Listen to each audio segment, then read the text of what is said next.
फिर आगे वर्णन करा 12 ज्योतिर्लिंग की कथा का स्मरण कराया। सुंदर भाव प्रस्तुत करते हुए 12 ज्योतिर्लिंग का स्मरण कराया। प्रथम सोमनाथ जी का वर्णन किया, जिसके अंतर्गत वर्णन करते हैं चंद्र को अहंकार आया, काया क्षीण हो जाती है, भगवान सोमेश्वर के रूप में विराजमान, सोमेश्वर के रूप। फिर अगला वर्णन आया श्री मल्लिकार्जुन, कार्तिकेय बाबा रुष्ट होकर गए, भगवान उनको रिझाने के लिए पहुंचे, भगवान श्री शैलम पर सदा विराजमान हुए, मल्लिकार्जुन के रूप में विराजमान होते। अगला वर्णन आया है महाकाल, दूषण नाम के राक्षस का संहार करने के लिए भगवान कालों के काल महाकाल प्रकट हुए। 84 रूप में महाकाल राजा, पूरे उज्जैनी नगरी में 84 महादेव विराजमान है, पूरे उज्जैनी नगरी।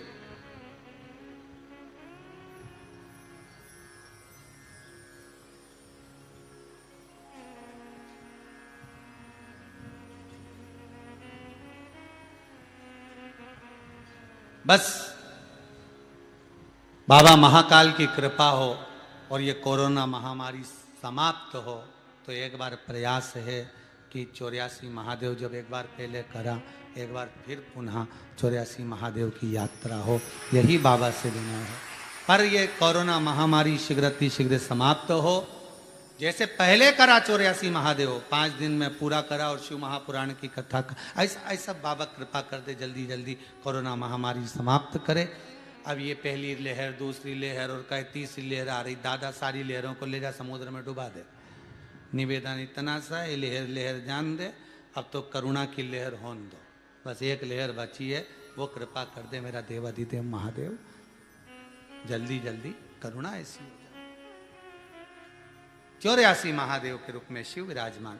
दूषण नाम का राक्षस, जिसको वर था 84 रूप रख सकता है, शंकर भगवान ने कहा मैं रूप नहीं रख सकता।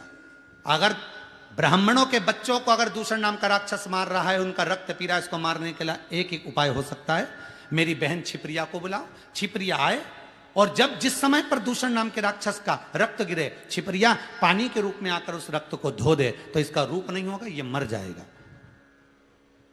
युद्ध प्रारंभ हुआ तो छिप्रिया को आने में देरी हो गई, इतने में दूषण नाम के राक्षस ने 84 रूप ले लिए। शंकर भगवान 84 रूप नहीं लेना चाहते थे, छिप्रिया ने जल के वेग में आकर अपने भाई के टुकड़े कर दिए, शंकर के महाकाल के टुकड़े करे तो 84 टुकड़े हो गए। वो 84 टुकड़े होकर उन्होंने दूषण नाम के राक्षस का संहार करा और उज्जैनी में 84 महादेव, पूरी दुनिया में एक ही जगह है जहां पर 84 महादेव विराजमान है। 84 महादेव विराजमान, एक से कालों के काल महाकाल। अगला वर्णन आया है ओमकारेश्वर, विंध्य पर्वत ने तप साधना कर कर शिव को पाया। अगला वर्णन आया केदारनाथ जी, नर नारायण ने तप कर कर भगवान शिव को विराजमान करा। भीमाशंकर, कुंभकर्ण की पत्नी करकटी के गर्भ से एक बालक हुआ जिसका नाम था भीम, बड़ा उपद्रवी था, देवताओं के कार्य में विघ्न डालना। शंकर भगवान ने आकर भीम के प्राणों को हरा, शिव जी का नाम भीमा शंकर हुआ। अगला वर्णन काशी विश्वनाथ, मनु शत्रुपा ने तप कर कर भगवान शिव को काशी में गंगा के घाट पर विराजमान किया।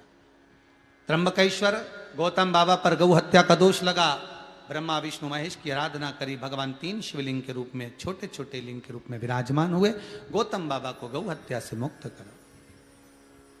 वैद्यनाथ, रावण शिव जी को लेकर जा रहे थे, लघु शंका लगने पर शिव जी को भूमि पर रखा, उठा नहीं पाए, वैद्यनाथ जी के रूप में विराजमान हुए।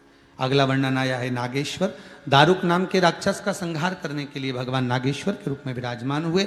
अगला वर्णन है रामेश्वर, भगवान राम लंका पर चढ़ाई करते समय शिव जी की स्थापना करते हैं, रामेश्वर के रूप में शिव विराजमान होते हैं।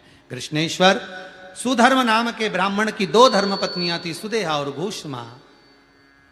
घोषमा को संतान हुई, सुदेहा को संतान नहीं हुई, तब पति के कहने पर घोषमा ने सुदेहा को पुत्र दे दिया। बहू आ गई घर में, उसको मालूम पड़ा कि मेरी असली सास तो घोषमा, सुदेहा मेरी असली सास नहीं, तो सुदेहा को पूछती नहीं थी। जानकर गुस्सा आया सुदेहा को, सुदेहा ने पुत्र के टुकड़े टुकड़े कर दिए, कपड़े में बांधकर तालाब में फेंक दिए। घोषमा का नियम था प्रत्येक सोमवार को शंकर का शिवलिंग बनाकर तालाब में विसर्जन करने जाती थी। आज मन में आया बेटे को देखे बहुत दिन हो गए, भाव मन में आकर जैसी तालाब में शंकर का शिवलिंग छोड़ा, वैसे ही बेटा तैरते हुए बाहर आ गया। घोषमा के बेटे को भगवान ने जीवित कर दिया। शिव जी का नाम कृष्णेश्वर महादेव। हर हर हर ऐसे मेरे महादेव। शंकर के पार्वती 12 ज्योतिर्लिंग का स्मरण